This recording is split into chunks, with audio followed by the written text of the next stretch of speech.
So we're going to look at setting camera mouse up and get it working well with the people that you're working with. So I've got the desktop shortcut for camera mouse. Double click on that and it launches. It shows me a list of the webcams that this computer's seen, and I know that the live cam is connected at the moment, so I'll select that one and click OK. And up comes a picture of me coming from the webcam. As I move around, it moves around. And to get camera mouse to start following me, you just need to click on a point on your face. It makes sense to click on somewhere that has a really strong visual point, like the corner of your eyebrows there, so that as you move around it tracks it very closely.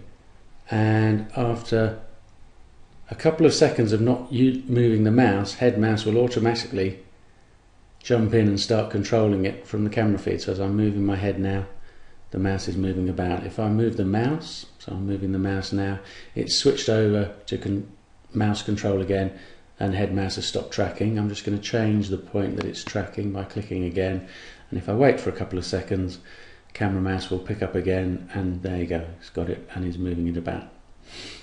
So when you're choosing a point for tracking, it makes sense to choose somewhere from the center of the face if you can, so that as the person moves their head, the tracking point doesn't disappear, because if the tracking point goes out of shot of the camera because you're turning your head, then it will lose the tracking point and you'll need to click on it again to get it working. The default settings are fairly good for a fairly small movement of my head, so I'm not having to move it a lot. But if somebody only has very small movements or makes quite big movements, then you'll want to adjust the settings. So to do that, you click on the settings button here, and up comes the window here where you can set all the controls to do with camera mouse.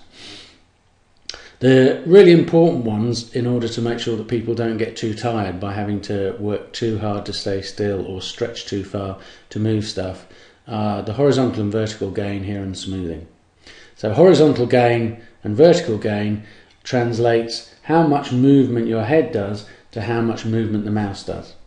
So by default they're set to medium. If I turn the X one up now to very high, once camera mouse kicks in, I'll only need to do a very, very tiny movement to move the mouse all the way from the left to the right hand side of the screen. If I turn it down to low, when camera mouse kicks in, I'm going to need to do quite a big movement to get it to move. There's also an auto-calibrate option here for setting stuff. If you choose auto-calibrate, then a red box appears, and you should move your head as far as you're going to move it to try and move towards that red box. So you shouldn't stretch, and you shouldn't try to go too far, and it will work out what that means in terms of the calibration settings, and then it will move around the screen doing a box at the top. So now I need to move to the height that I would go to if I was moving up. A box to the side, that's how much movement I want to use, and then in a second a box to the bottom. And so once it's done that, it works out what settings it needs to set them to, and there you go, it's set them automatically. So my vertical gain has been set to extreme because I didn't move my head up and down very much, and the horizontal gain has been set to medium because I moved my head from side to side quite a bit more. If those auto calibration settings don't work for you, you can go in and carry on changing them, so you don't have to accept what it works out. Smoothing gets rid of wobbles. So at the moment when I'm moving around, if I let camera mouse pick up the mouse again, you can see that the mouse is wobbling quite a bit, and if I try and point at a button, it's really quite hard. Smoothing makes the mouse wobble about less. So now once it picks up, it's not wobbling as much. I've got it vertical gain set on extreme, so it's actually very hard for me to hold it still.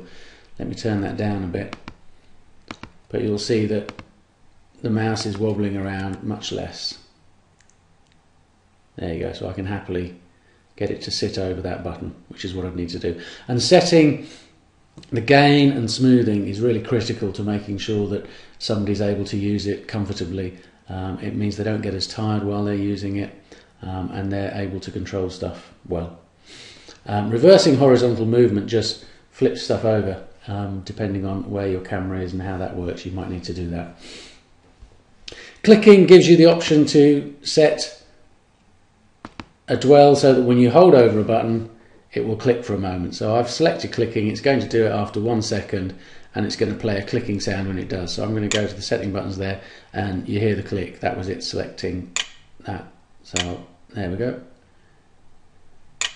Now it's good to set that to a fairly low time so that it clicks quite quickly, but if you set it too low it means that the mouse will be clicking all over the place, like it is just there, and you may end up triggering all kinds of things that you don't want to.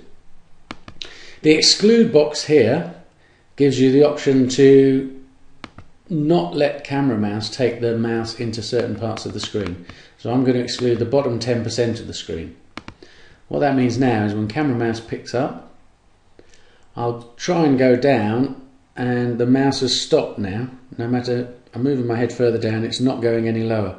So there's no way that I can get down to the control bar at the bottom to click on the start menu or to play about with the stuff in the system tray on the right hand side.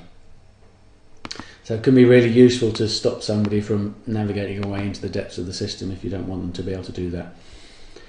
And the default setting here, after 4 seconds of mouse not moving, then camera mouse will begin. You can also press the control key to make it start straight away, which I just did then.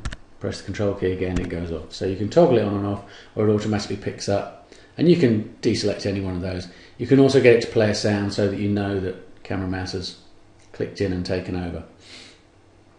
Auto center on begin control means that when camera mouse starts, the mouse moves to the center of the screen. So if we leave it sitting up in the top right at the moment, once camera mouse came in, it just jumps into the center there. That can be really helpful for people if they struggle to see where the mouse is. It will always end up in the middle of the screen. Because it was set to 1 second clicking, you see it clicked all over the place then, and I didn't really want it to. So we're happy with all those settings. We're now ready to go. So I'm going to make the window smaller so that I'm not distracted as much, and then I'm going to launch Heads Up for Windows, and away we go. I'm going to choose that I want a head tracker. I want all these things on. I'm going to stay anonymous, and I'm going to do all the tests. So here we are.